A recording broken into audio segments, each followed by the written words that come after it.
welcome back to Greenlands, and today we are going to be harvesting the wheat and the barley fields. I am really distracted by FarmCon today, and I could quite happily just sit and watch Twitch for the whole day, but that doesn't get content produced, does it? So what I'm going to do instead is talk about the bits that I've seen at FarmCon. But I'm going to change my comments a little bit on the Platinum DLC.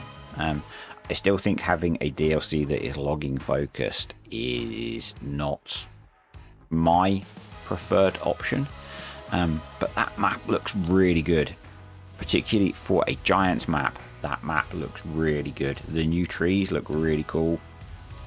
Before we talk about that, yeah, this, I keep forgetting this is a forage trailer and not a bulk trailer.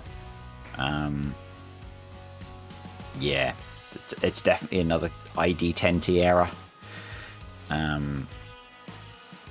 Not my finest moment. We have fixed that. Anyway, yeah, I've forgotten the name of it, but that new map, visually it looks really nice. The new trees, the giant redwoods look really cool. I'm not so fast on the new productions they've added in. As I have said on, I think I said it on Discord, if I want to build a boat, I'll go play Stormworks. I'll build a boat that I can put in the water and use. But yeah, you know, they've got mining on the map. Again, not really my thing, but it's going to excite a lot of people, I know, particularly the console guys, I guess, that do want to play that kind of stuff. So yeah, but visually the map looks really good, and that has making me a little bit more positive. They sort of shoe off the fact that we're getting Volvo trucks, I think. So I'm recording this in what is the lunch break, so we haven't got into the presentation on the Platinum pack yet. But in the presentation about vehicle modelling, they had a Volvo FH16, which looks really cool.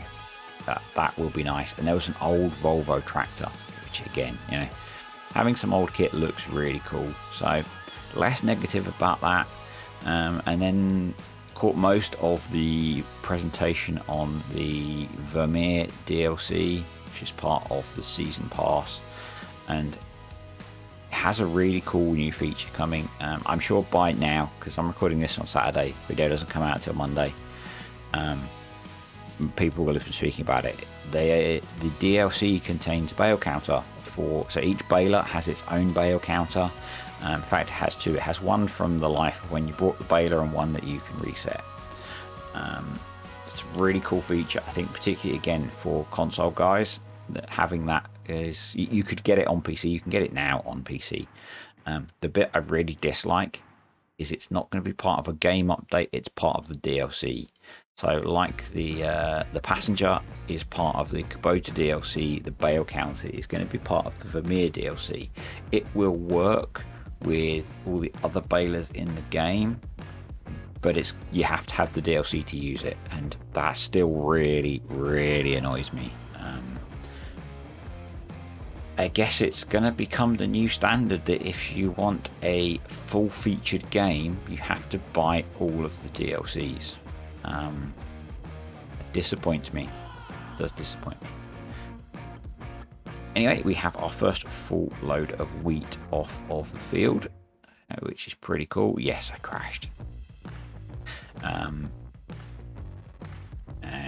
just going to grab the Deutz so we can get the baler going, because the plan is, and you will have probably picked it up from the thumbnail, I'm going to run the baler mostly on follow me. So what I've done at the moment is cleared the headlands, and I'm going to bale the headlands like I did when we did the oats. Kind of how I like doing things at the moment. I think it's realistic. Today I was out driving around the countryside this morning, and a whole load of local fields had just had the headlands harvested, and they were clear of straw. I guess they could have chopped the straw, or my actual guess is they've harvested the headlands and then baled them, and while they were waiting to bale that headland straw, they've gone off and done others. There's so much harvesting going on at the moment around here. And I haven't really got to see much of it at all. I have seen one. It looked like an old version of the big class combines. Not this version. It was slightly boxier, but similar sort of size. I saw one of those working yesterday. But yeah, I've not really seen much at all. I've kind of just seen harvested fields in the distance and lots of straw bales. And I don't think I've spoken about it in a video. Spoken about it on Discord. Where I live with the hot weather, we had a lot of fires locally. We had, unfortunately, a lot of house fires. Lots of people have, had their lives significantly upset and probably to some extent ruined. But locally, we had a lot of road closures, partly because of those fires. If you're in the UK and you saw Sky News on Tuesday, those fires are not a long way from my house, but much closer to my house. Pretty much 80% of what looked like an unharvested field of wheat was burnt out, and then all of the hedgerows and stuff around it. Really not good for the farmer. But that particular fire, I don't think caused any damage to any equipment or machinery or people or anything like that. But yeah, it was quite shocking when I drove past and saw it. I had a really bad journey home from work that day, but I was just sat in an air-conditioned car and I got home. You will know I am generally a fairly grumpy person, but I try not to let traffic jams annoy me, because if you're not at the front of that traffic jam, your day could be a whole lot worse. So really random, kind of divergent conversation, but yeah, where I live, the traffic is really, really bad sometimes. I live near if you're in the UK and in the sort of south-east-ish, or if you travel a lot, I live not too far from the Dartford crossing. If you don't live in the UK, that is a bridge and tunnel that cross the River Thames, which on the M25, which is one of the major motorways around here. When it breaks almost every road where I live, pretty much. And recently that's been happening a lot, and it's quite often happening due to accidents. And it's a philosophy I try to apply when I'm traveling. Yes, my car journey might take twice as long as I expect, 3 times as long as I expect, but I'm going home. Someone's not going to be knocking on my front door and telling my wife and daughter that I'm not coming home, or I'm not in hospital, or whatever. I'm just sat in my car and it's going to take longer. Yeah, a little bit of my philosophy on life. Anyway, so we've pretty much got this field harvested. I ended up grabbing the front windrow that we have for the baler as well, and this did a cracking job. We Follow Me missed very little of the field, which made this a much quicker job. I do realise that actually I ended up not baling 2 of the bits that I did when I did the headlands, and I don't realise that until really late in the video. You might have just caught a glimpse of them. You can just about see the 2 windrows. Smock was running the baler for me. And actually at this point, I'm going to say thank you to the YouTube channel members and the patrons for supporting the channel. I do really appreciate all of your support. Helps out quite a lot. So, and you get to be in the game if you want. If you join Patreon and you go for the 2nd tier or above, you get my exclusive Throwing Let's Play as well. So you get an extra video a week. Right, on to the barley field. Slightly smaller field, and we've had a bit of fun trying to get the header attached. We're going to lose a little bit of crop, but not a massive amount. And yeah, I had to bring the combine in through the grass field because I was worried about getting it through these gates. Probably when I take it back to the yard, I'm going to go all the way around, because I'm not sure how well it will fit through that gate. So we've got, last time I baled the headlands myself. This time we're going to try Follow Me, and then we might just need to pick the bales up. The reason I did it myself the first time is what I like to do when I'm baling headlands is I will eject the bales manually on the long rows, so that when I go into the body of the field there are no bales in the way.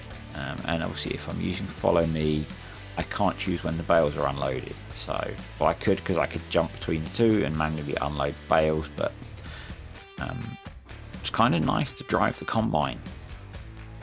The amount of crop we got off the field was low enough that I didn't need to worry about having auto drive carting or anything like that. I could, for the headlands I had to do a little bit, but once I got into the body of the field, I just parked the trailer at one end of the field, kind of in the middle of the area that I opened up in the middle, and I could just unload at the end of each pair of runs. And it's something I've done a lot in Farm Sim, and I don't know how often farmers would harvest on their own, but I imagine it's what they do if they're working on their own. I would assume that they park the trailer somewhere convenient to empty as often as required.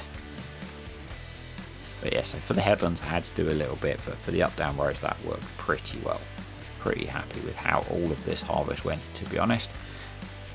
We got about 70,000 litres of wheat. So, and my plan is I will eventually be adding maize plus into this save, and we want some of the grain to make grain mix for the feed for the cattle. I was trying a different way of making return on the headlands. It did not work at all. Yeah, so what I'm going to do, I think, is I'm going to keep all of the wheat, and then I think we want about half of that amount in oats and barley. That means we can sell about 70,000 litres of oats, so I have set a price alert for that, so we can get those sold at some point when the price is good. I don't think I'm going to do the whole grain mill again. I think I'll just sell them when we get a good price. Follow me's got a bit lost. I'm assuming it got stuck on a bale or something, because generally it does pretty well. Yeah, and then again we'll try and keep about 35,000 litres of barley. I don't remember how much we actually got off the field. I'm pretty sure it's more than that. And then again we'll set a price alert and we'll sell the rest. So we'll get a little bit of cash off of this. We get obviously the straw that we need for the cows, and we're getting some feed for the cows once we add maize plus in. Not sure what the timing of that is going to be, but yeah, we'll be making use of the grain then for that. The grain mix kind of works a bit like a mineral feed in feeding. I'll have a video on it for you guys when Maize Plus comes out. I think we'll stick with 2 headlands, and then we will get into a cut in here. One thing I've been using, which I kind of like, that didn't work either. I probably needed to have dropped the baler back a bit further. I had it set quite close. Is I have been using the tram lines to pick where I do my cutting, because it lets me kind of divide the field up. You know, you can see I've got 5 tram lines. So if I go down the middle tram line, that seems like I'm cutting the field roughly in half. I have no idea how a real farmer sets up doing lands for harvesting. This is me setting the price alert. But what I find I do is I cut into roughly the middle of the field, run sort of 3 or 4, 5 rows, and then that tends to leave me with something that's small enough on one side that I then just want to harvest, clear that bit. You can see I'm doing that here, and you can see follow me's being a bit weird. And then I'll go and do the other side, and depending on how big it is, might go around the outsides of it and just work it smaller, or I'll cut down the middle, and yeah, it's how I tend to do my harvesting. Or I'll just use courseplay. Depends how big the field is and all that kind of thing. I've not done so much harvesting with courseplay lately. Having follow me come out has really helped, actually, because that means I can do this and I don't have to harvest and bale. I think I did last time on here. I mean, I had one field last year on here that was grain. It was an oat field. So yeah, we'll see. I had hopes that I would have been well ahead on my recording for this week, but it's Saturday and I have Monday, the video you're watching today's video, done, and that's pretty much it. So need to get my butt moving and get some content made. We're also almost out of fuel. I had thought about running the combine into the yard to fill up, but I said I was worried about getting through the gate, so we only have one tiny bit left. And I'm pretty much going to leave the combine in the field for now. I just want to get the bales cleared and in the shed. We can see how much straw we got. Because running out of straw last year was kind of annoying. So yeah. I guess the bits I didn't speak about from the Vermeer pack, I had a bit of a rant, but the kit that's coming in the Vermeer pack looks really nice. It's a really nice round baler. There's the self-propelled baler, which is kind of novel. There was one in FS19, but it was, you know, on one of the not so good modding sites, and it was a bit janky. I did do a video on it. It sort of worked. I never actually used it on anything. I just did like a random video on it because it looked interesting. Just need to reset the bale trailer. So there's the self-propelled baler, there's a round baler, there's a nice windrower, a rake, the kind of, yeah, the American style rake. I quite like those. There's a pull behind mower, which are probably unlikely to use, and there is a really nice straw blower, which does, I think I spoke about it in something recently somewhere. It does have the ability to pick its own bales up, so if you've got a line of round bales maybe, then you can just back your straw blower up and pick up some bales with it. You don't need a front loader, which is cool. And it has a blow function and it has an unload function, so yeah, that's quite cool. I'm definitely going to be using that. Yeah, it looks really nice. It'd be nice to have another straw blower, because I tend to always just use the big square one that I've got on here. I use it on almost every save at the moment. In fact, yeah, I'm using it on Calmston, and using it on every save basically, I think, except the Furling save, which is the series that you get to see if you join Patreon. Yeah, so just clearing the second field off. Not a huge number of bales. I didn't actually look to see how many bales I made, because I recorded this in quite a few stints. But I'm hoping they're all going to fit in the bale shed, because that just makes life much easier to deal with. We have a pretty full bale shed now. These are all going to go. Yep, I think we're up to 1.1 million litres of straw, so we are almost full. I'm not sure if these last few bales will go in, if I'm honest, but we'll give it a try, and if not, I'll just stack them in the shed. We haven't got many left in the field, less than I thought, in fact, only 5. I'm just going to nip down to the corner of the grass field and see if we can pick up that random grass bale that's abandoned, because otherwise I'll forget about it. Nope, I'm going to need to bring a tractor over for that, because probably next video we'll be doing second cut, I think, or I might do the mega field harvest. Not sure. It'll either be second cut for hay or mega field silage. We'll see. Let's see if these fit. They do. So I'm going to say thanks for watching, folks. Like, subscribe, comment. Catch you next time.